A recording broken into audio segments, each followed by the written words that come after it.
ఓరుగల్లు యువత మత్తులో చిత్తవుతున్నారు. గంజాయి సేవించడంతో బతుకులు చిన్నాభిన్నమవుతున్నాయి. గంజాయి ఘాటుతో భవిష్యత్తు కోల్పోతున్నారు. మత్తులో ఏమి చేస్తున్నారో తెలియక నేరగాళ్లుగా మారుతున్నారు. జల్సాలకు అలవాటు పడి ఈజీ మనీ కోసం చైన్ స్నాచింగ్లు చేస్తున్నారు. వరంగల్ నగరాన్ని గంజాయి నిషా కమ్మేస్తోంది. యువతను టార్గెట్ చేస్తున్న మాఫియా వారిని మత్తు ఊబిలోకి దించేస్తోంది.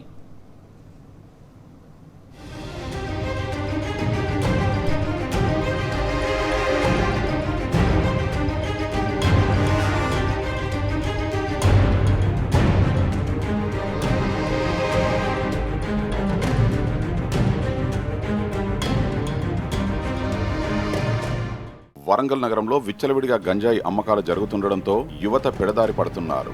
గంజాయి మత్తులో పడిన యువత నేరాలకు పాల్పడుతున్న ఘటనలు నగరంలో చాలా చోట్ల ప్రజల్ని భయభ్రాంతులకు గురి చేస్తున్నాయి. గత కొద్ది రోజుల్లో నగరంలో చిన్న చిన్న కారణాలతో గొడవలకు దిగుతున్నారు. సాకరాజకుంట ప్రాంతంలో బైక్పై వెళ్తున్న వ్యక్తిని ఆపి విచక్షణారహితంగా దాడి చేశారు.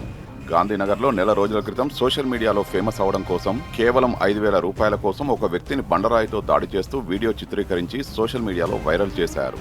వరంగల్ ఉరుసు ప్రాంతంలో అగ్గిపెట్టె కోసం గంజాయి మత్తులో గొడవపడి 2 బ్యాచ్లుగా ఏర్పడి ఒకరిపై ఒకరు పరస్పర దాడులు చేసుకున్నారు.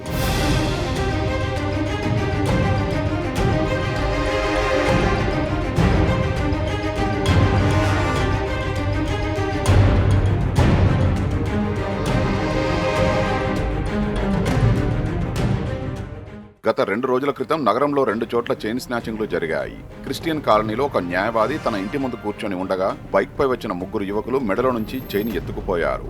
అదే రోజు ఇంతజార్గంజ్ పోలీస్ స్టేషన్ పరిధిలో ఒంటరిగా వెళ్తున్న ఒక మహిళ మెడలో నుంచి మంగళసూత్రాన్ని దోచుకెళ్లారు.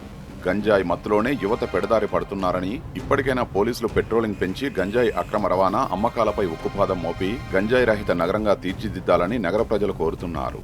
స్వయానా మంత్రి కొండా సురేఖ తెలంగాణలో క్రైమ్ రేటు పెరిగిపోతోందని పబ్లిక్ మీటింగ్ లో బహిరంగంగా చెప్పడంతో తెలంగాణలో పోలీస్ వ్యవస్థ ఏ విధంగా పనిచేస్తోందో తెలుస్తోంది.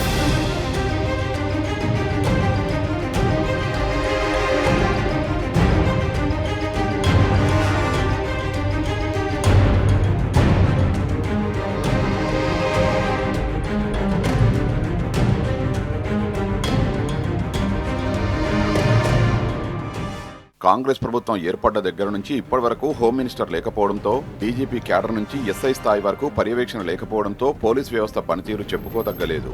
రాష్ట్రంలో రాక్షస పాలన నడుస్తుందనడానికి ఇటీవల జరిగిన ఘటనలే నిదర్శనం. వరంగల్లో శాంతి భద్రతలు పూర్తిగా అదుపు తప్పాయి.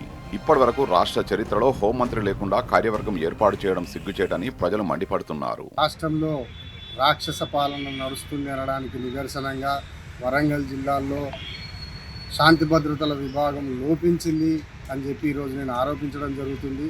సాక్షాత్తు మేము పుట్టి ఇన్ని సంవత్సరాలు అవుతుంది కానీ ఏ రోజు కూడా రాష్ట్రానికి హోంమంత్రి లేకుండా మంత్రివర్గాన్ని చూడలేదు. అలాంటిది ఓ దిక్కుమాలిన ప్రభుత్వం, అందులో హోంమంత్రి లేడు, యథా రాజా తదా ప్రజ అన్న చందంగా పైన ఎట్లాగా హోమ్ మినిస్టర్ లేడు కదా అని చెప్పి కింద కూడా పోలీసులది ఇష్టారాజ్యంగా ఉన్నది.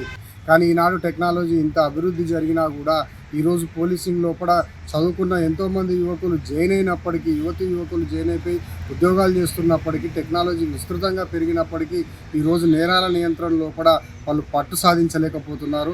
దీనికి మూల కారణం ఈ రాష్ట్రానికి హోంమంత్రి లేకపోవడమే. నగరంలో దొంగతనాలు, దారి దోపిడీలు, క్రైమ్ రేట్ బాగా పెరిగిపోయింది. పోలీసు వ్యవస్థ ఏమాత్రం స్పందించట్లేదు దీని మీద. ఇదివరకేమో మహిళలనే టార్గెట్ చేసేటోళ్ళు, ఇప్పుడు మగోళ్ళను కూడా టార్గెట్ చేస్తారు.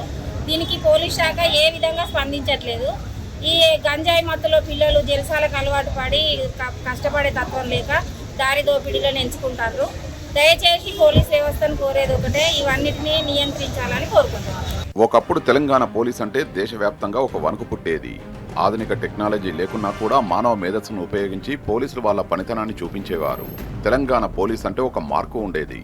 ఆధునిక టెక్నాలజీ ఉన్నా కూడా పోలీసులు హోంమంత్రి లేకపోవడంతో యథా రాజా తదా ప్రజ అన్నట్టు నడుస్తోందని స్థానికులు ఆవేదన వ్యక్తం చేస్తున్నారు. ఇప్పటికైనా ప్రభుత్వం కళ్ళు తెరిచి గంజాయి మాఫియాపై ఉక్కుపాదం మోపకపోతే ఓరుగల్లు యువత భవిష్యత్తు అంధకారమే. వరంగల్ను గంజాయి రహిత నగరంగా మార్చాల్సిన బాధ్యత ప్రభుత్వంపై ఉంది.